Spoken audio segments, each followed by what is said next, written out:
we are going to be talking about weed control, both for home lawns and landscapes. I'm going to start with a weed definition, which we should all be familiar with because this comes out of our training manual. So a weed is a plant that is competitive, persistent, invasive, and interferes with human activities, therefore making it undesirable. So I focus in my career on noxious weeds, and the difference between noxious weeds and a general weed is that the noxious weeds are designated by the State Noxious Weed Control Board to be highly destructive, competitive, or difficult to control by cultural, mechanical, or chemical practices, and they often threaten our agricultural, natural, or economic resources. So many things that everyone considers a weed could be a noxious weed, but when we're looking at noxious weeds, there's only about 154 species that we're really targeting. Today, I am going to talk generally about weeds. So things like dandelions, horsetail, things that are not on the noxious weed list are generally included in our weed control approach. So when we talk about weed control, and this applies across any landscape, we almost always recommend using an integrated pest management approach. So this combines various methods, whether it be mechanical, cultural, herbicidal, or biological methods, to utilize the most effective methods to attack the plant when it's most susceptible to those methods. Using them in combination with each other will really give you the most bang for your buck, the most out of the effort you put into it, and really improve the efficiency of your pest control program.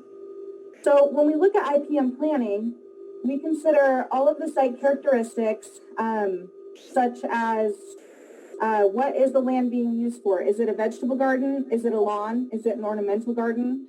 Is it a hay field or a sports complex? Those land uses will significantly impact the control method that you add into your IPM plan. Timing is extremely important. Some methods are really effective at one time in the plant's life cycle or one time in the seasonal year, and some are not effective in those times. So looking at your timing and when you're doing these actions is also very important. Understanding the life cycle of your plant is extremely important when you are attempting to control weeds. Controlling an annual plant or a biennial plant is going to be very different than attempting to control a perennial plant. Also looking at their reproductive cycles, whether they reproduce vegetatively, whether they reproduce by seed, may impact things that you're choosing to include in your IPM plan as well. Monitoring, I always consider a significant part of an IPM plan, because if you're going to put all of this effort into controlling a plant and you're not going to monitor it, you might forget about it for a year or two, and by golly, you have the same issue you started with because you were not monitoring to see whether or not you needed to take action. So always monitor your weed infestations to determine when it is you need to take action, that action threshold. So in terms of coming up with an integrated pest management plan, I like to consider prevention the first step. And this is often a missed step because by the time somebody realizes that they have a weed infestation, the prevention step is already missed. But if you do not have a weed infestation, this can be a very important step in the IPM process. So in prevention, you want to analyze your landscape and determine what your land goals are and determine what desirable vegetation you want to keep there.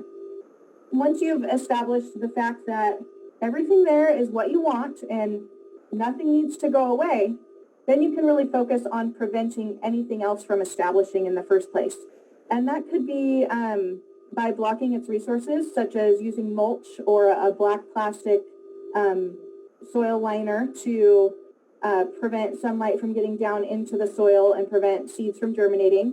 That could be making sure that you're using the appropriate amount of water to provide an environment that's favorable for the weeds, the plants that you want to keep, and not for the weeds.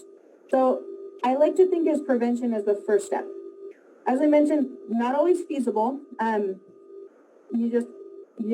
It's all based on timing. So after you are working on your prevention, if you're looking to add to your landscape, the next step in creating an integrated pest management plan is to properly select your plants. Look back to our definition of a weed and consider plants that are not too competitive, but are hardy. Consider plants that are tough enough to survive, but not persistent in trying to kill them. Look for plants that don't have extremely high reproductive rates, because those plants will be far less likely to spread.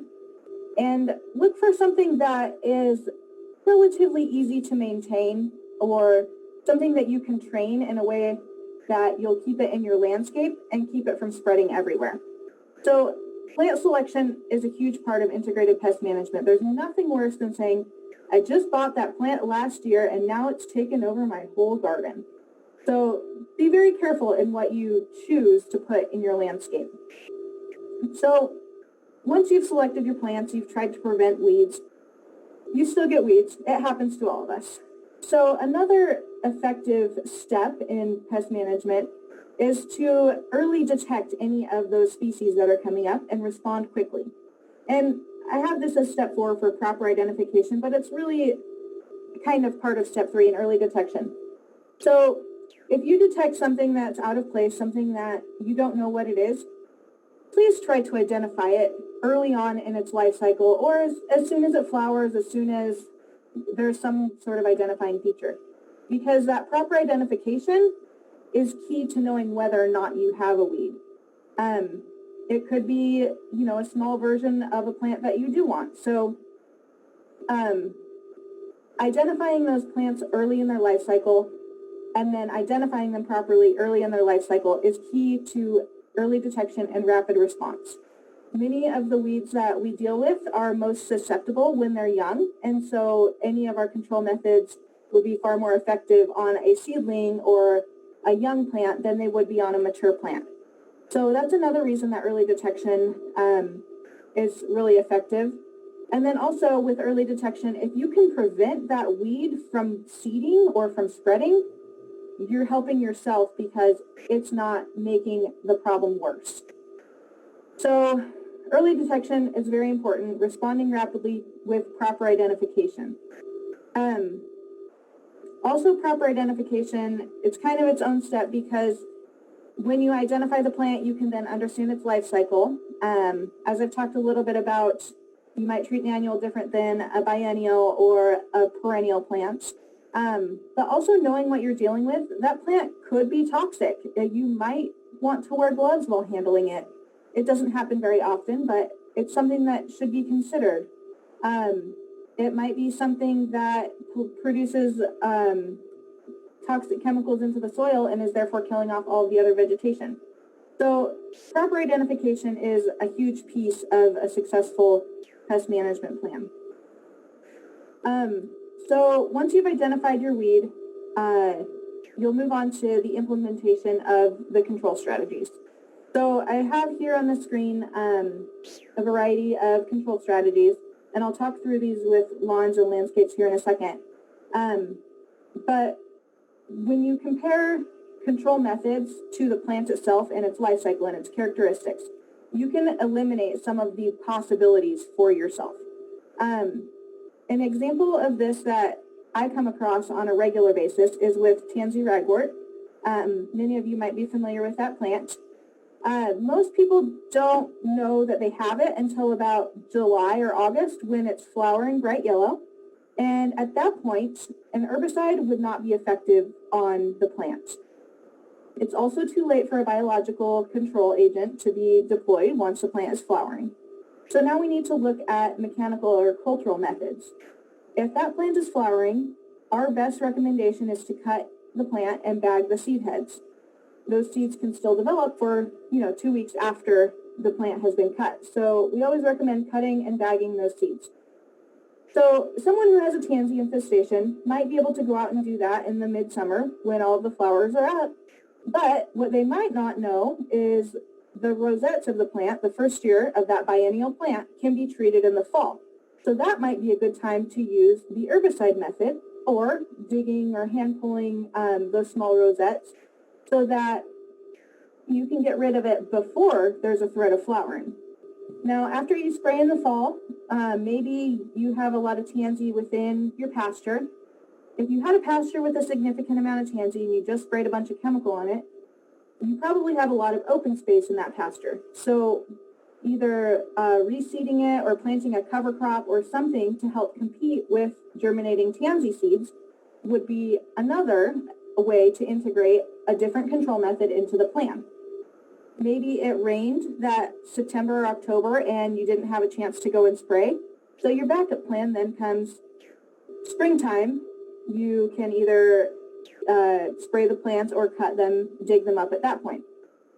And, maybe this tansy is in the middle of your vegetable garden, so herbicides is not an option for you, and that's totally fine too. You choose a different method to help accommodate taking care of those weeds. And I'm using tansy as an example because there are many different ways that you can control it, but that is not unique to tansy. That could be applied to most weeds. I will also mention one more thing. We get a lot of calls about tansy and recently logged areas that have a ton of tansy in them. And we go out and we find that the weed has been misidentified as tansy when it was actually groundsel. So again, that's another time when proper identification is really essential in controlling your weeds, because if it's the groundsel species, we might have a higher tolerance threshold than we would for tansy. If it was tansy, we want to try to act right away, whereas if it's groundsel, we might let that plant survive in the landscape for a little bit longer. So proper identification in relation to that example is also key.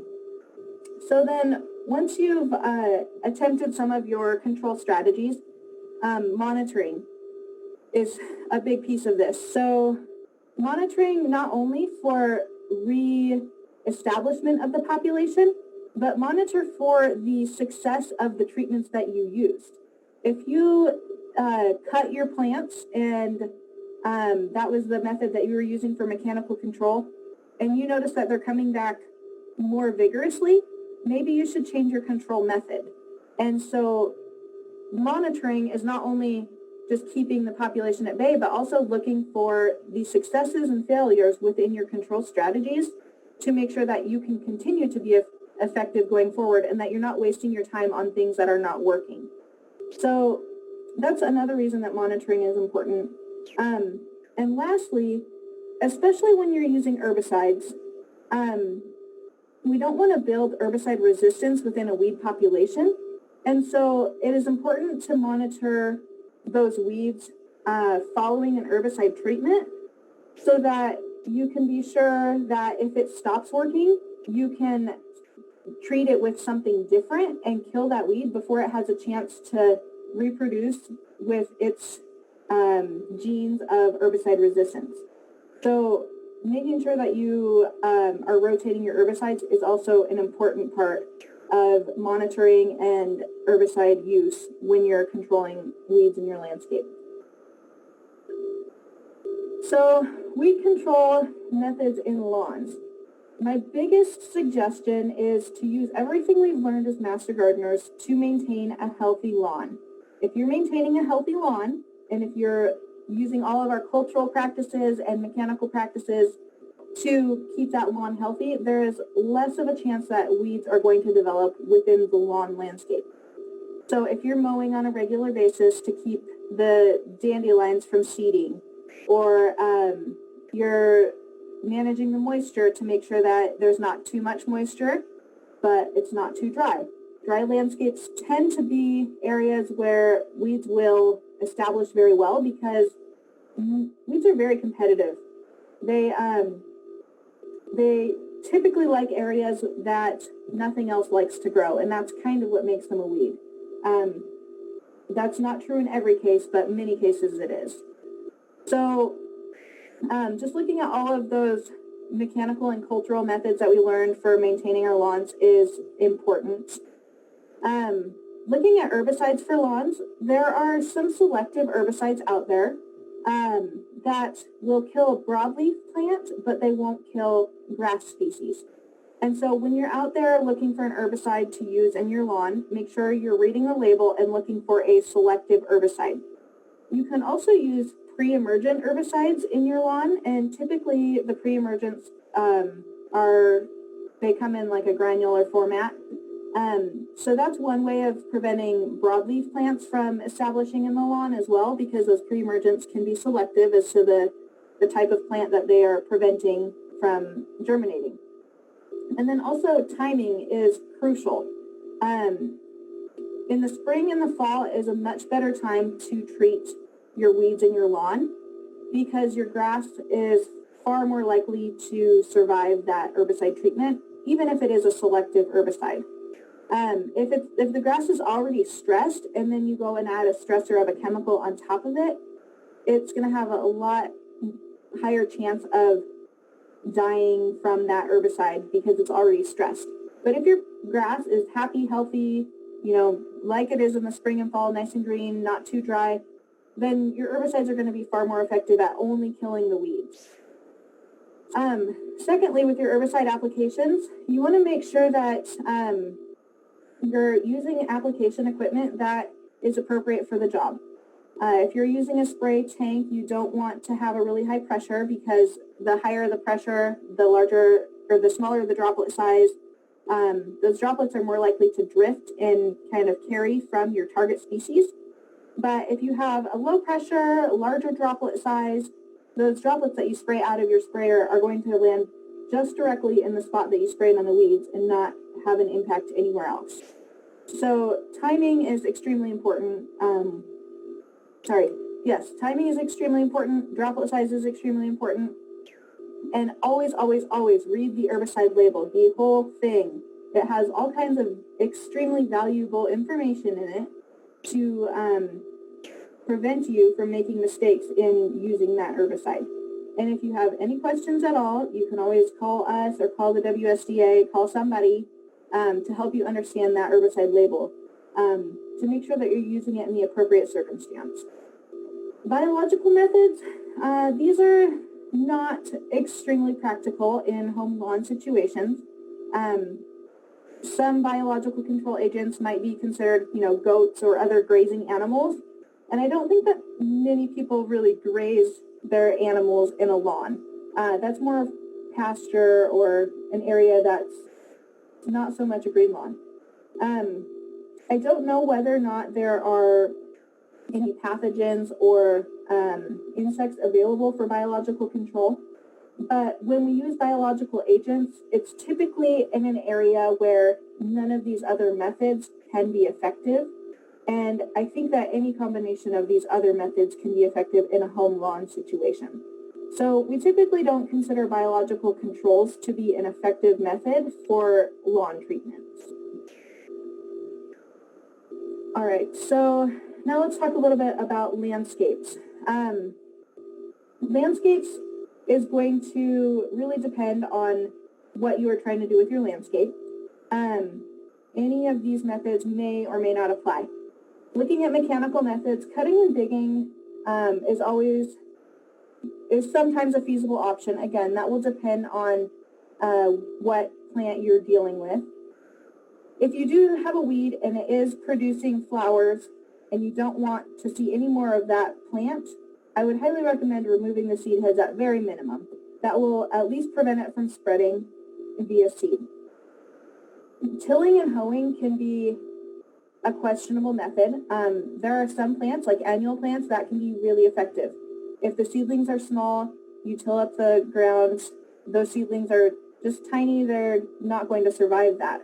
But some weeds that can reproduce vegetatively will actually be worsened by tilling or hoeing. So you want to use that method with caution. Same thing with mowing and weed eating. In the landscape, typically outside of grass, you would be weed eating. You want to make sure that the plants that you're weed eating are not seeding, so that when you weed whack it, it doesn't just throw seed everywhere else. That weed whacker does distribute plant parts pretty far. So be careful with which plants, where they're at in their life cycle, that you are using a weed eater on. For cultural methods, Mulching is definitely a good method outside of your grass, to keep weeds from growing. It can provide a nice barrier and some nutrients for the plants that you're trying to keep. But also just keeping all of the desirable plants healthy will help to keep out the other weeds. A lot of these weeds do not like areas that are not very, or they do like areas that are not fertile. So if you're fertilizing your flower beds, that might be enough to keep your plants strong and healthy and keep the weeds away. Other barriers, rock or the landscape fabric might be a good option. Soil amendments might be a good option. Anything down to changing the pH, changing the texture of the soil, could be things that will deter some of the weeds. When we're looking at landscapes, I talked about selective herbicides earlier. There's also non-selective herbicides, and these herbicides will essentially kill the vegetation that they come in contact with, whether it be grass or not. They come in many different forms and also in pre-emergence, but looking at the application method, you don't have to use a backpack sprayer or a little tank sprayer to treat your landscape weeds with herbicide. You can use like a paintbrush and paint the herbicide just on the plants that you're wanting to get control over. You can use like a sponge. You can use a wiping mechanism, whether it be just a cloth or something like that, to just get the plants that you're not wanting in your landscape and have very little risk of that translating over to the plants that you want to keep.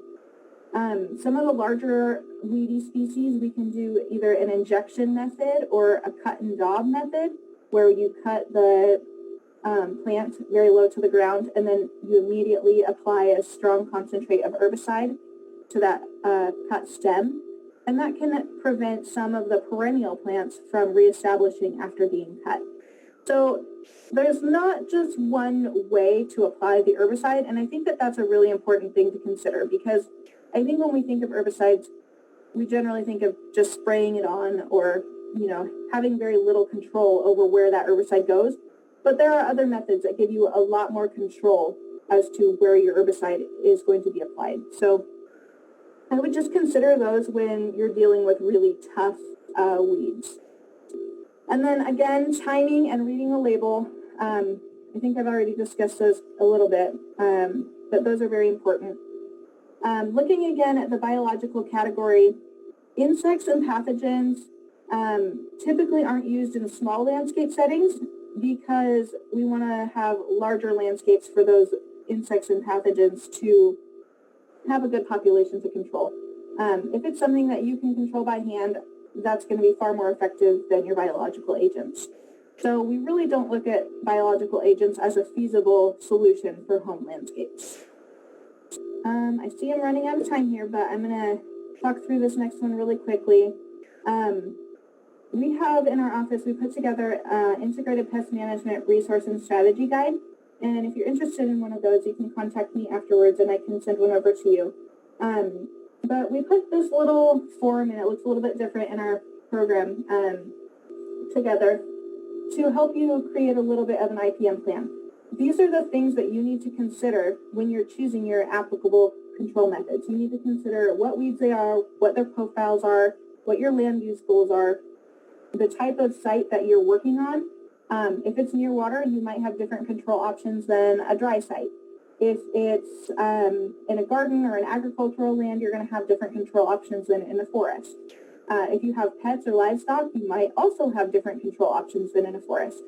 So when you look at your landscape as a whole and evaluate it through this type of lens, these are some of the things that you'll find in an herbicide label that will say, oh, don't use it on this type of land, or do use it on this type of soil. So these are things that I think that you should consider when you're looking for your control methods. And once you have profiled your weed, looked at your landscape, you can consider some of those biological, chemical, or cultural methods, mechanical, and determine the ones that are most feasible for you, and then determine their timing. Determine when is the best time to spray? When is the best time to cut? How frequently do you need to do those things? When do you need to fertilize or overseed your pasture or your lawn? When do you need to take action? And then develop an activity timeline so that you can keep those weeds under control throughout the year and really stay on top of it. Because if you stay on top of your weeds, then they will not take over as much as if you don't. So anyhow, I always like to end with stop the weeds and catch the seeds.